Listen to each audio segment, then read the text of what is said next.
So our last and final properties that we're going to be learning about is properties about the equilateral triangles.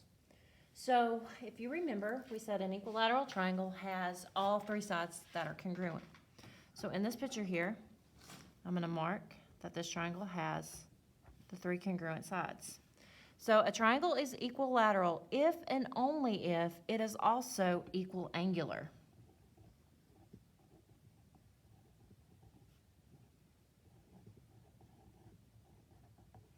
So what does that mean?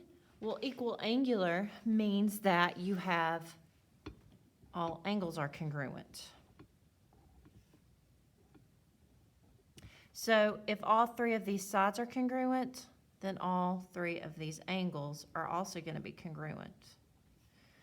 So if all three of these angles are congruent, then all three of these sides are also going to be congruent. Now that leads us to the second part, being able to find the measure of that angle.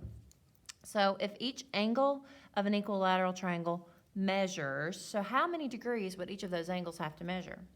Well, if all of these angles, let's call them x, they all have the same measure.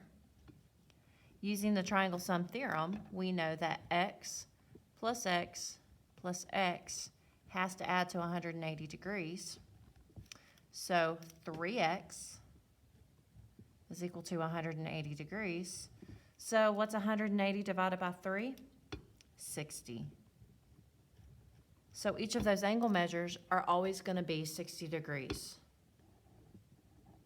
So an equilateral triangle, the measure of their angles will always be 60 degrees. That is the last and final property, and that's the properties that go along with equilateral triangles.